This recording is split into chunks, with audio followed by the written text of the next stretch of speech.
Hey guys, my name is Vince. This is Master of None, and today I'm coming to you from Texas Hill Country. This is the DeWalt DCPS620. This is a 8-inch electric powered chainsaw on a really big stick. This is actually 2 of the 3 sticks. It has a total of 12-foot reach. Right now I'm just using the 2 because I don't need to reach 12 feet, frankly. But I'll give you a little demonstration of how this thing is working and my thoughts on it. So behind me is the cedar we're going to take down. The one next to the oak, don't want it. We're going to get rid of it. So we're going to show you how this little tool works. So engage your safety goggles and get busy.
Now, just have to do that another 1,000 times.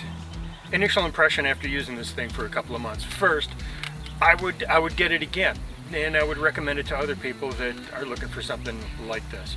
So just a couple of little things that sort of irk me, but not enough to replace it or throw it out. First off, watching me in that video cut down the cedar bark is long and thin. It's paper-like, so it gets caught up a lot, and so do the little twigs that we're hogging off. So not really a problem with the tool, I don't think. I don't know how you would prevent it. This is my first experience with a tool like this, for my first chainsaw, as it were. I don't know if that's common for the cedar bark to get caught up in other sorts of chainsaws. The other thing is that this is battery operated. It's a 20-volt system. It is a brushless motor, and I've got 4 of these 6 amp hour batteries. I can pretty much go through them in an afternoon. Of course, I'm an old man and out of shape, so working this for an afternoon is plenty of time for me. I'm not in the trades. I'm not making a living off of this stuff, so I don't have to worry about it too much. So one of my biggest gripes is the cover right here. The cover actually does 2 things. One, it keeps junk out of the gear that drives the chain, and the other is that it helps to provide tension for the chain itself, and having this arbor at a certain distance to keep it tight, but not too tight. The biggest challenge with this is the design itself. It's held in place by 2 bolts that are accessed by this Allen wrench. So the bolts themselves, 2 problems with those. One is that because of the bar oil used for this and the sawdust and the chips that are created, the heads of those hex nuts fill up pretty quick, and they get all mushy and you can't really clean them out. So when you do have to take this plate off, and you do, it's a pain in the butt to actually get that hex bolt cleaned out to get good depth with the wrench. The other thing I'm not crazy about is that it is providing tension for the tightness of the chain itself. So what can happen is these get loose, this gets loose, and it falls off and you got to adjust it. That means you got to stop, loosen up these bolts, put the chain back in its track, then tighten it up, and then replace this cover. I'm in the middle of nowhere and I don't have a workbench to work on. So if I drop these bolts, I'm screwed. It's a real mess.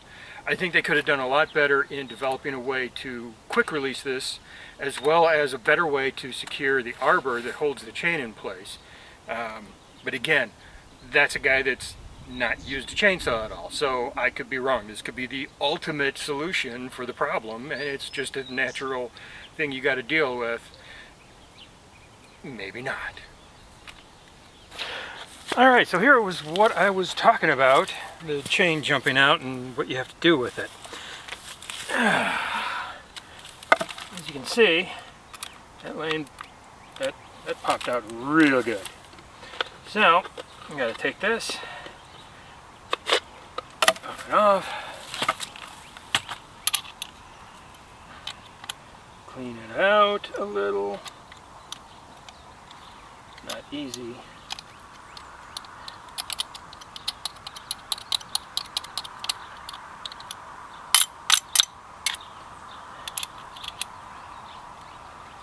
Then loosen.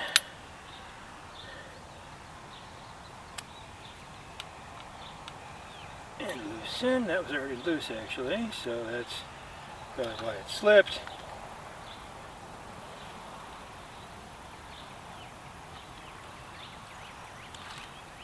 Take it completely out. Stay.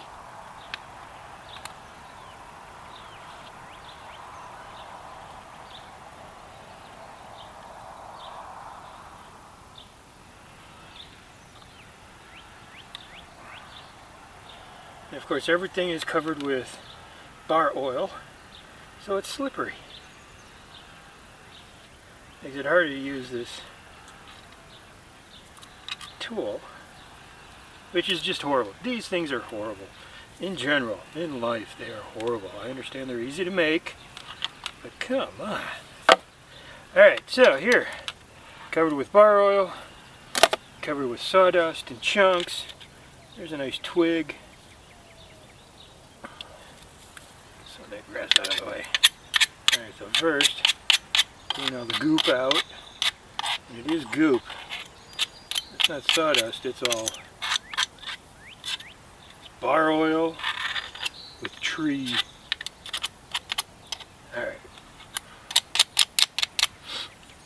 So, one of the things they have here is under here, come on, peekaboo, an adjustment screw.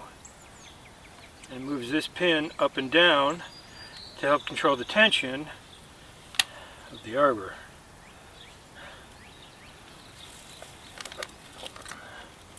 So when it bounces off like this, bit of a pain in the butt to get back on.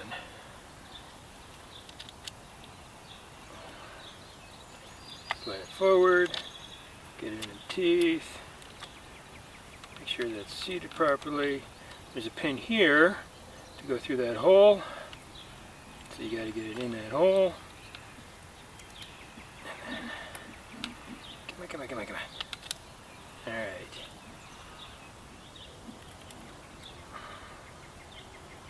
Of course those teeth are sharp because they're supposed to be. Alright, so now you got to put the cap back on and the two screws without this whole thing falling out of place, which is not easy. Goopy also. Alright, so this would work if I had 5 hands.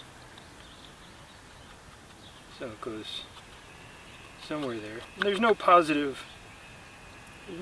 lock for this thing. Sort of put it in place in this big U, and that's good enough. Alright. So now, make sure the threads are all gooped up, right?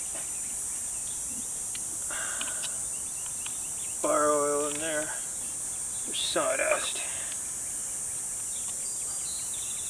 So that's another thing that sort of bothers me about this, is that, yeah, precision screws, and as you saw, they're long screws. So if there's anything in that thread that's going to bind it up, you're not going to get good clamping pressure. Alright. Now, I've probably done this a dozen times already, so I think at this point I made it look easy.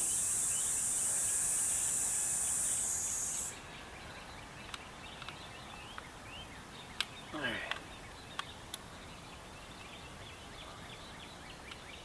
As you saw, I'm not using the actual hex head, not until I just need to snug it down.